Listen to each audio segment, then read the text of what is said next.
우리 하나님의 말씀 좀 보겠습니다. 마가복음 2장 1절부터 우리 12절까지 말씀 보기로 하겠습니다.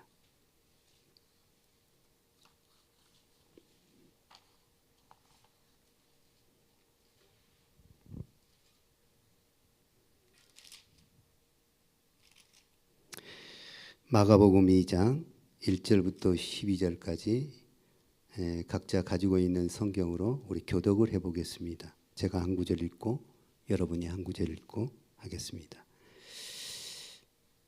수일 후에 예수께서 다시 가버나움에 들어가시니 집에 계시다는 소문이 들린지라.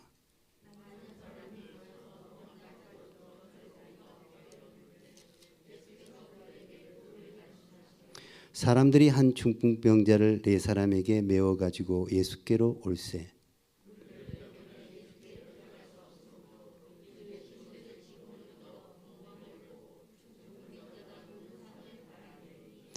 예수께서 그들의 믿음을 보시고 중풍병자에게 이르시되 작은 자야 내 죄 사함을 받았느니라 하시니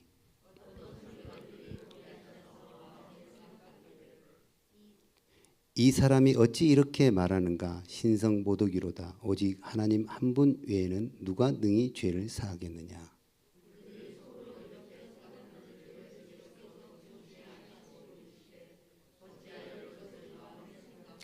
중풍병자에게 내 죄 사함을 받았느니라 하는 말과 일어나 내 상을 가지고 걸어가라 하는 말 중에서 어느 것이 쉽겠느냐.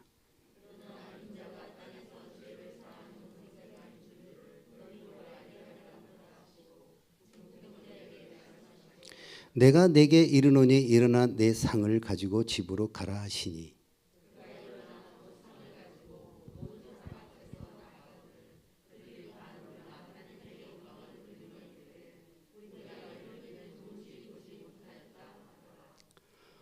아멘. 우리 필그림 하우스의 책임을 맡고 있는 우리 소장 목사님이신 우리 이근선 목사님께서 갑자기 자리를 비우는 바람에 제가 대타로 말씀을 전하게 되었습니다. 오늘 제목처럼 이런 것이 아름다운 동행의 모습이 아닌가 이런 생각을 해보게 됩니다. 하나님은 조화와 협동과 협력과 함께하는 삶을 좋아하십니다.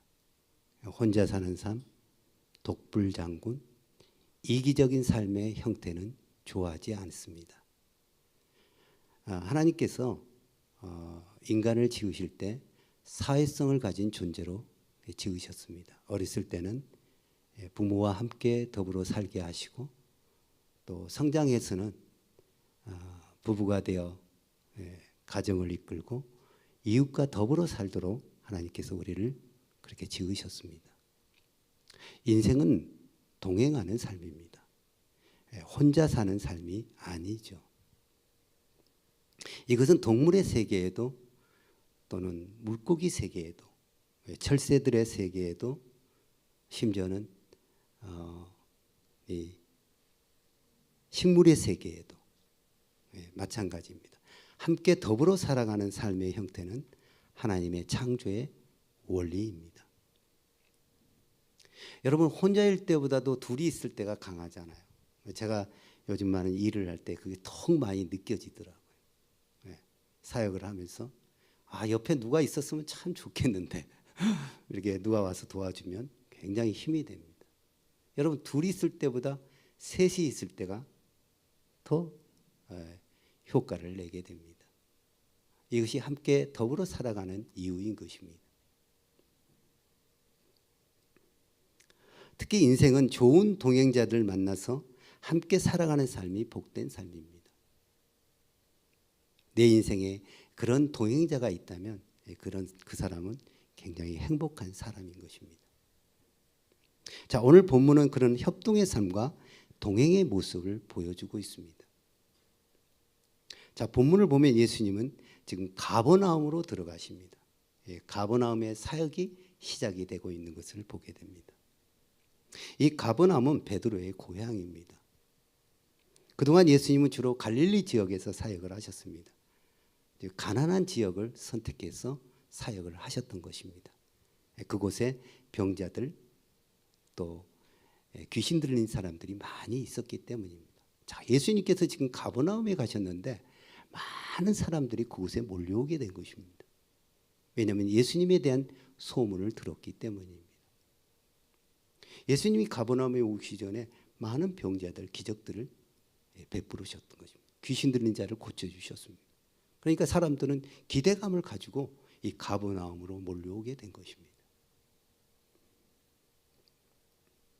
우리가 1장 21절을 보면 더러운 귀신 들린 사람을 고치시는 장면이 나오고 30절부터 31절을 보면 베드로의 장모의 열병을 고쳐주시는 장면이 나오고 34절에서는 귀신 들린 자를 고쳐주시고 40절에서 42절에 보면 나병 환자를 깨끗하게 하시는 장면을 우리가 볼 수가 있습니다. 사람들이 이렇게 병자들이 고침받는 기적을 눈으로 직접 보게 된 것입니다. 그래서 오늘 많은 사람들이 여기에서 또 무슨 기적을 베푸실까? 그런 기대감을 가지고 사람들이 모여들었던 것입니다. 실제로 가난한 시대 그리고 가난한 동네에는 병자들 그리고 귀신 들린 사람들이 꽤 많이 있었습니다. 저는 시골에서 참 가정이 갑자기 무너지는 바람에 올라온 데가 어디였냐면 사당동이었어요. 사당동 봉천동. 옛날에 어렸을 때 사당동 봉천동은 산동네였습니다. 그래서 정말 가난한 산들만 모여 살았습니다. 그래서 그런지 병자들도 많았고 정말 귀신 들린 사람들도 있었고요. 무당들, 점쟁이들이 굉장히 많이 몰려 살았습니다.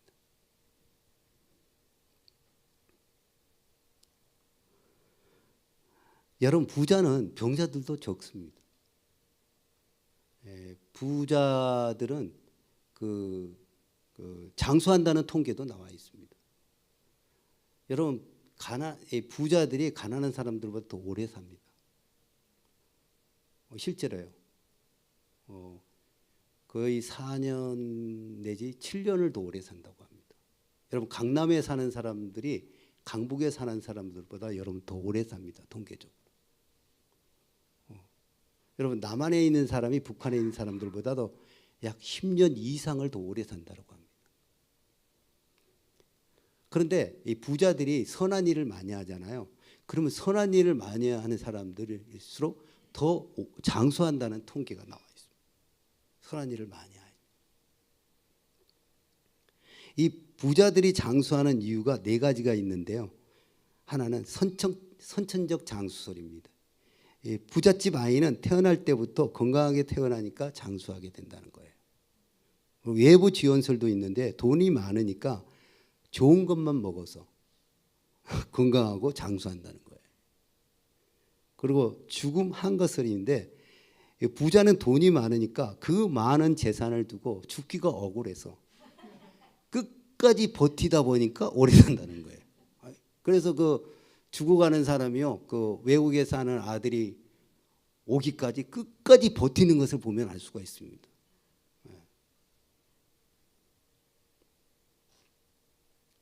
그리고 부자는 선한 일을 많이 하고 나누다 보니까 더 장수한다는 그런 이론입니다.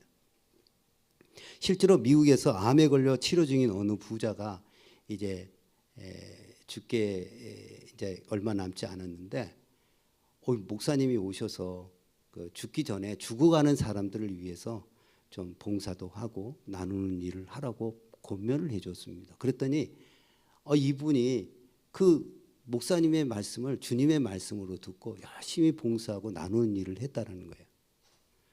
그런데 이분이 암이 치료가 된 거예요. 그러니까 그 소문이 다른 부자들에게까지 이제 알게 된 것이죠. 그러니까 이 부자들이 동일하게 그렇게 따라서 했다는 거예요. 그래서 많은 암이 치료가 되는 일이 일어났다는 것입니다. 실제로. 그 삶의 원리는 하나님이 제시한 삶의 원리라는 거예요. 그러니까 하나님의 뜻을 존중해서 함께 더불어 살아가는 원리를 시행했더니 그 삶의 기적이 일어났다는 것입니다. 자, 지금까지 보면 가난한 동네 병자들과 귀신 들린 사람들과 무당들이 몰려 살았습니다. 그래서 예수님은 가난한 지역을 택하여 전도 사역지로 삼은 것입니다. 예수님은 가버나움에 오시기 전에 여러 병자들을 고쳐 주셨어요. 그 소식이 퍼져서 오늘 많은 사람들이 몰려오게 된 것입니다. 예수님이 계신 곳에 사람들이 모여 인산인해를 이루게 된 것입니다. 자, 그때 한 중풍병자가 예수님을 찾아오게 됩니다. 그런데 이 중풍병자가 예수님에게 오는 장면이 참 흥미롭습니다. 자, 이 3절에 보면은요. 3절에 보면 사람들이 한 중풍병자 사람에게 메워 가지고 예수께 왔다라는 기록이 있습니다. 자, 이 중풍병자가 동네 사람들에 의해서 들것에 실려오게 됩니다. 자, 그들이 친구들인지 가족인지 이웃인지는 잘 모르겠습니다. 하여간 그 병자를 병자를 고치기 위해서 여러 사람이 동원이 됐다는 것입니다. 참 아름답고 흐뭇한 장면 아닙니까? 한 영혼을 치유하기 위해서 여러 사람이 한 마음이 된 거예요. 협력이 이루어지게 된 것이, 협동이 이루어지게 된 것입니다. 여러 사람의 마음의 이 일을 통해서 하나로, 한 마음으로, 협동으로 뜻이 모아지게 된 것입니다. 어찌 그곳에 기적이 일어나지 않겠습니까? 주님은 두세 사람이 한 마음으로 내게 기도하면 내가 들어주시겠다고 말씀을 하셨습니다. 여러분에게 이런 동행자가 있는지 모르겠어요. 여러분, 이런 동행자가 내가 어려움이 있을 때 주저하지 않고 이런 동행자가 있다면 그 사람은 참 행복한 사람인 것입니다. 어떤 사람이 임금에게 부름을 받았습니다. 부름을 받고 보니까 너무나 두렵고 떨린 거예요. 그래서 가까운 친구에게 함께 가주지 않겠냐고 부탁을 했습니다. 근데 거절을 당했어요. 그래서 다른 그 가까운 친구에게 또 부탁을 했더니만 그 친구가 또 거절을 하는 거예요. 그래서 평소에 가깝지 않은 그런 친구에게 부탁을 했는데 기꺼이 함께 해주겠다는 것입니다. 여러분, 누가 진짜 진정한 동행자입니까? 정말 내가 어려움을 당할 때, 힘들 때 함께 해줄 수 있는 친구가 진정한 동행자 아닙니까?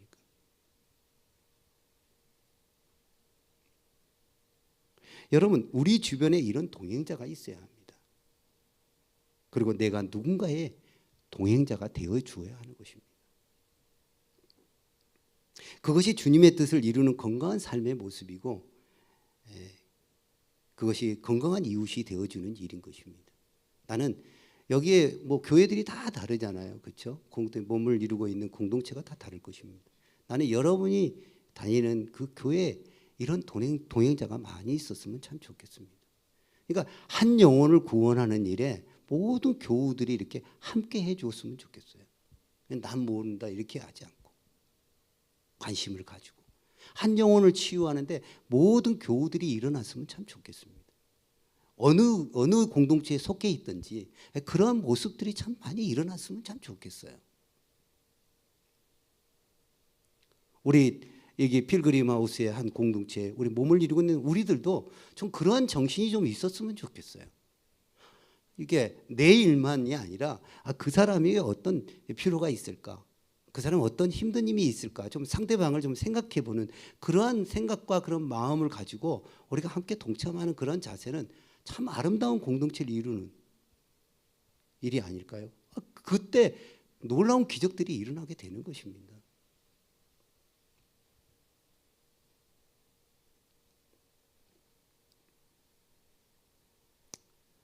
그럴 때 여러분, 그것이 건강한 교회뿐만 아니라 그곳에 그런 교회에 그런 공동체에 부흥이 일어나게 되고 기적이 일어나게 되고 또 치유가 나타나게 되고 회복이 나타나게 되고 감동이 나타나게 되고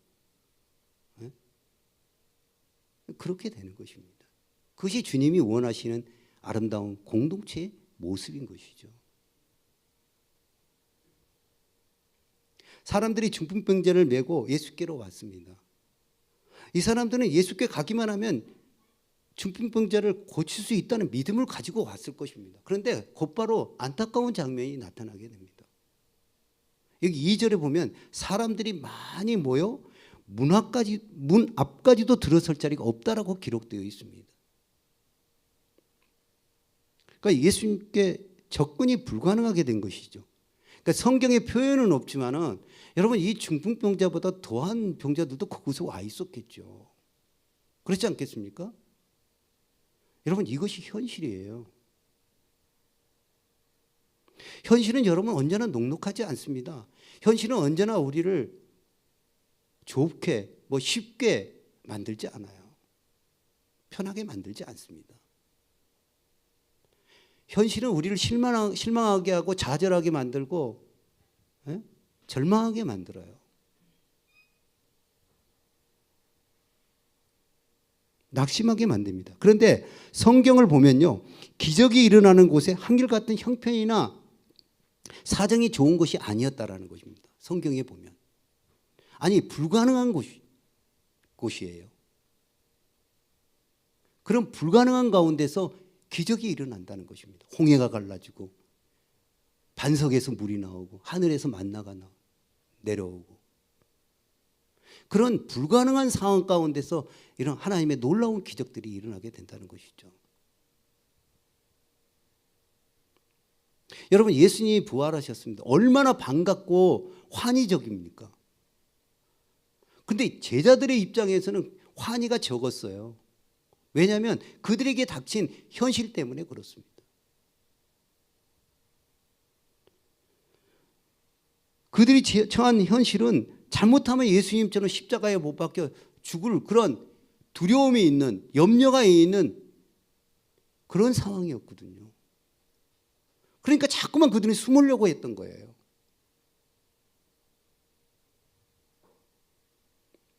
또 하나는 예수님이 부활의 환희보다는 당장 먹고 사는 문제가 더 컸죠. 그들의 입장에서는. 그러니까 그들은 고향으로 내려가고 두었던 그 그물을 손질해 가지고 바다로 나가서 고기를 잡는 모습을 볼 수 있지 않습니까? 예수님이 부활했는데 제자들은 부활보다도 지금 당장 먹고 사는 문제가 더 크게 보였던 것입니다.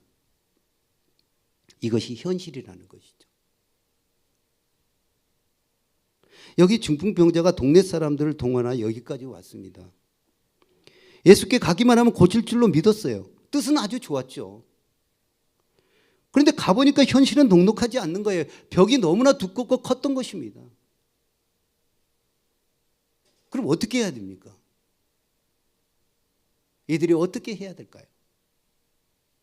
돌아가야 됩니까? 포기해야 됩니까? 아니죠. 길을 찾아야 되겠죠. 길을 찾아야 됩니다.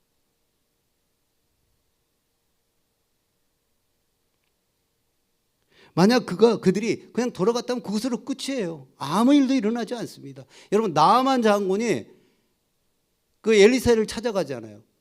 요단강에서 몸을 씻으라고 했었을 때 7번 자존심 상한다고 돌아가 버렸으면 그것으로 끝입니다. 기적이 일어나지 않아요. 히스기야 왕도 마찬가지고 그대로 있었으면 아무 이런 일도 일어나지 않은 거예요.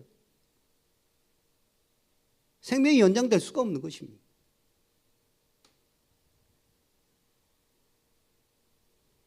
이 중풍병자가 사람이 많다고 돌아갔다면 그런 기적이 일어나지 않았을 것입니다.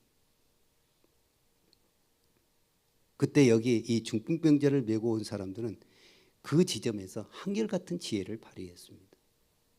4절에 보면 사람들이 지붕을 뚫었다라고 했습니다. 저는 이 장면을 보면서 그들 중에 누가 이런 아이디어를 냈을까 그런 생각을 해봅니다. 우리가 성경을 많이 읽고 들어본 이야기라서 그렇지 참 이 생각은 참 기발한 아이디어입니다. 그들은 예수께 가기만 하면 난다는 확신을 가지고 지붕을 뜯었을 것입니다. 그리고 중풍병자를 달아내렸습니다. 그러니까 기적이 일어난 거예요. 포기하지 않고. 기적은 협동이 이루어지는 곳에 나타나게 되는 것입니다. 네 사람 중 한 사람이라도 헛수고야 가봐야 소용이 없어. 그냥 돌아가자. 라고 했으면 아무런 일이 일어나지 않습니다. 기적이 일어나지 않아요.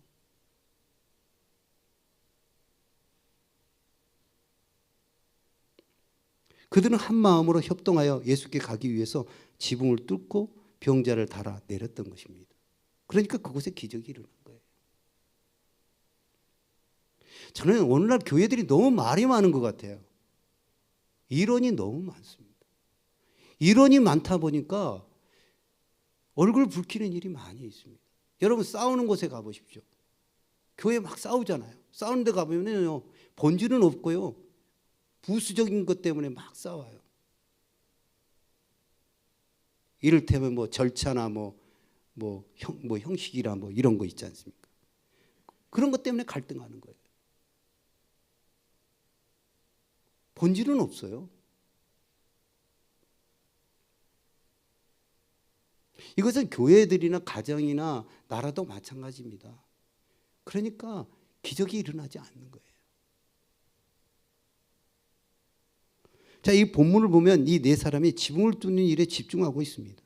당시 지붕은 뭐 우리나라 여기 뭐 콘크리트나 뭐 슬래브나 뭐 이런 개념이, 이런 지붕이 아닙니다. 그 당시에 뭐 비가 오지 않기 때문에 그냥 허술했어요. 그 당시에 어떤 주석가는 그 집이 베드로의 집이다라고 얘기합니다. 가버나움 베드로의 고향이거든요. 처가도 그 옆에 살았고요. 얼마 전에는 예수님께서 그 장모도 열병을 고쳐주셨거든요. 사람들이 지붕을 뚫고 중풍병자를 달아냈을 때 순간 예수님이 보시고 감동하셨을 것 같아요. 그래서 이렇게 말씀하십니다. 그들의 믿음을 보시고 5절에 보면 이런 말씀, 내 죄를 사함 받았느니라. 11절에서는 일어나 내 상을 가지고 내 집으로 가라. 그리고 12절에서는 그가 일어나 상을 가지고 모든 사람 앞에 나가거늘 그들이 다 놀라 하나님께 영광을 돌렸다.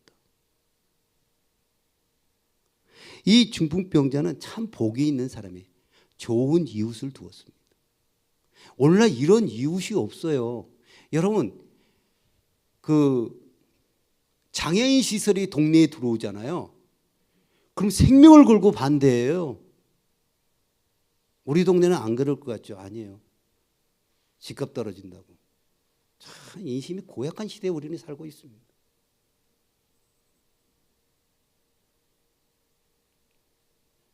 이 중풍병자는 병을 앓고 있었지만 인심을 잊지 않고 살았던 것 같아요. 누워 있으면서도 선한 일을 참 많이 했던 사람 같아요. 그러니까 유사시에 이웃들에게 도움을 받을 수 있었던 것입니다.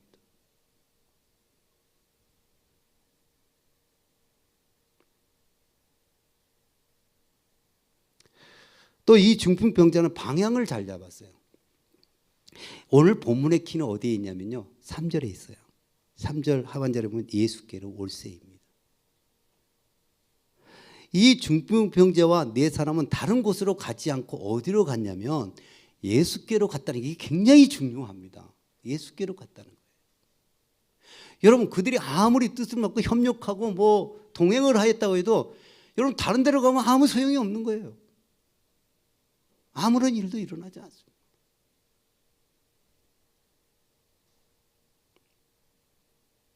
이미 이사야서 35장 5절에 예언을 했어요. 그 5절에 보면 그때 이렇게 시작해요. 그때가 언제냐면 메시아가 오시면, 도래하면, 임하면이라는. 즉 우리가 예수께서 오시면, 우리가 그분에게 가면 이런 일이 나타날 것이라는 거예요. 그때 맹인의 눈이 밝을 것이며 못 듣는 사람이 귀가 열릴 것이며 그때 자는 사슴같이 뛸 것이며 말 못하는 자의 혀는 노래하는 이는 광야에서 물이 쏟겠고 사막에서 시내가 흐를 것이며. 우리가 방향을 잘 잡을 때, 그분과 만남이 있을 때, 그분께서 내게 임재하셨을 때, 내가 그분에게 갔을 때 이런 일이 일어나게 된다.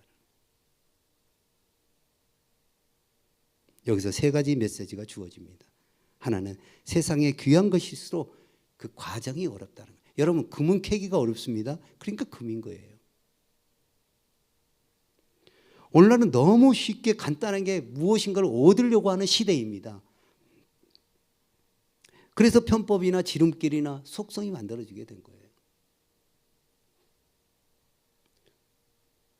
이 중풍병자가 이날 아주 쉽게 병을 고쳤다면 그것은 기적이 아니에요. 그것은 불치병이 아닙니다. 여러분, 세상에 중요한 것일수록 여러분 그 과정이 어려운 거예요.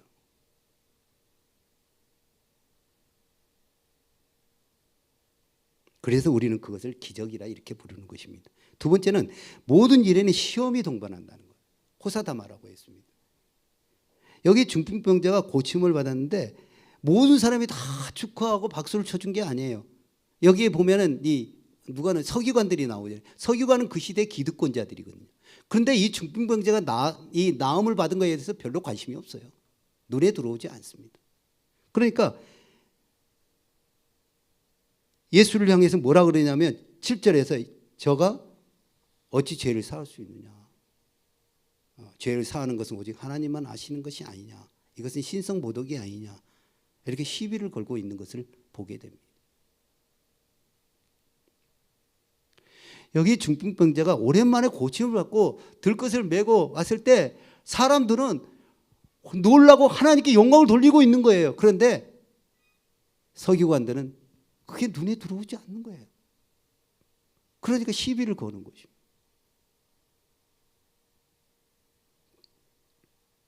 여러분, 정말 교회 안에 있는 사람이라고 해서 다 천사는 아니더라고요.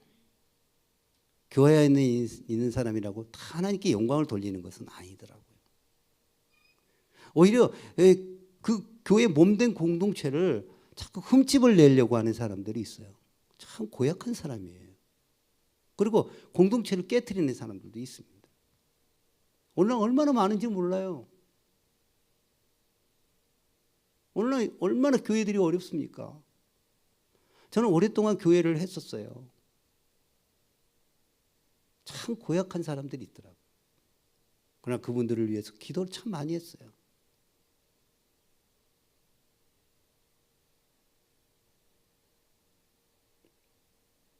그래서 오늘날 교회가 건강한 공동체로 유지되는데 참 어려움을 겪고 있는 것입니다.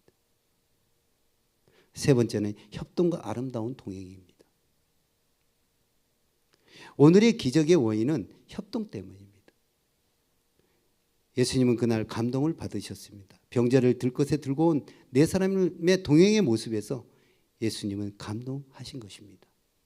그 미국 에모리 대학 정신의학 행동과학연구팀이 사람의 행동 중에 협력과 배신 중 어느 쪽이 유익한가를 연구를 해봤습니다. 20세에서 60세까지 여성 60명을 대상으로 해가지고 연구를 해봤습니다. 그 결과 협동 시 뇌에서 즐거움을 유발하는 신경 조직이 최고로 움직였다는 거예요. 그것이 MRI로 이렇게 촬영을 하게 됐습니다. 그런데 배반 시에는 움직임이 극대로 저하되더라는 것입니다.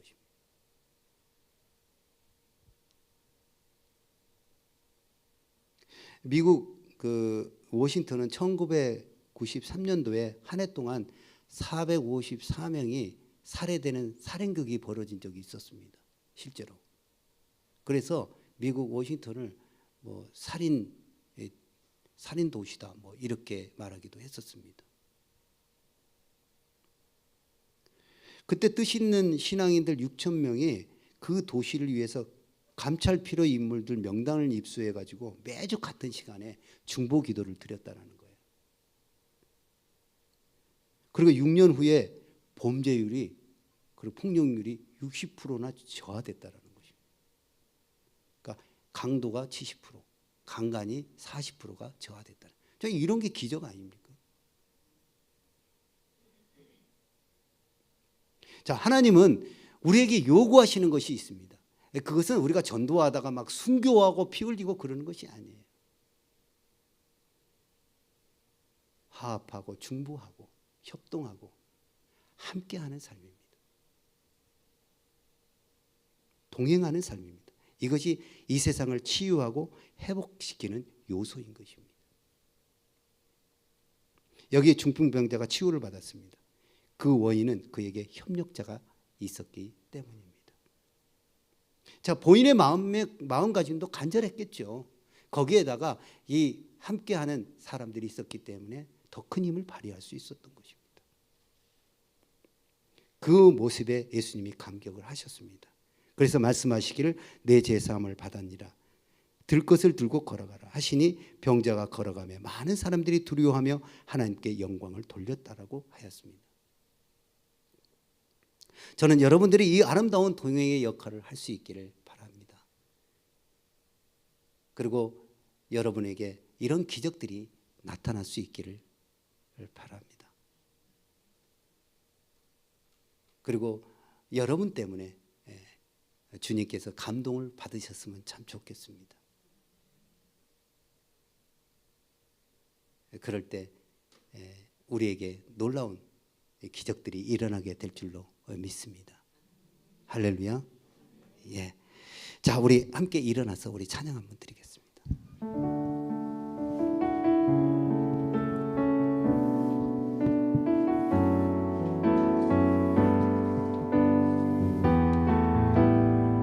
당신은 하나님의 언약.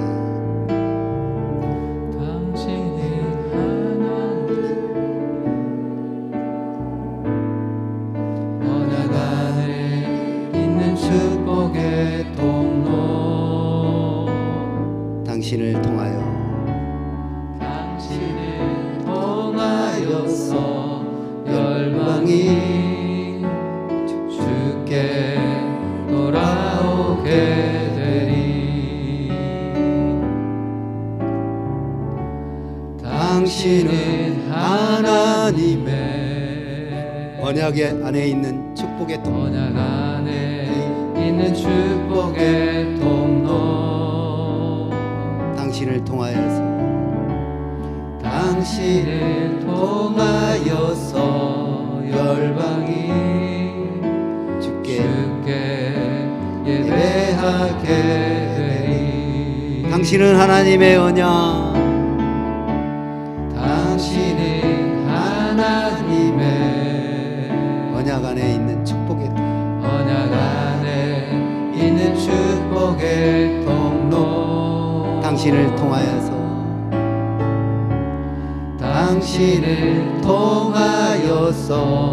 열방이 주께 돌아오게 되리. 당신은 하나님의 언약 안에 있는 축복의 통로. 당신을 통하여서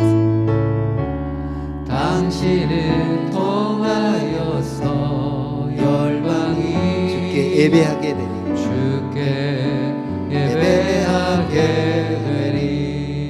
한 번 더 볼까요? 당신은 하나님의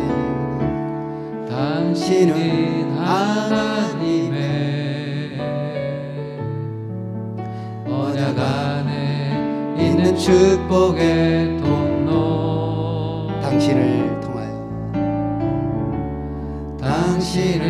통하여서 열방이 주께 돌아오게 되리. 당신은 하나님의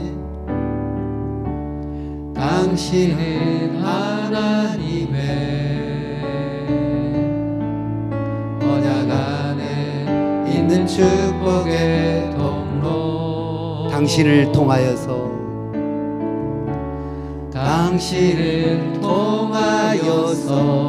열방이 주께 예배하게 되리.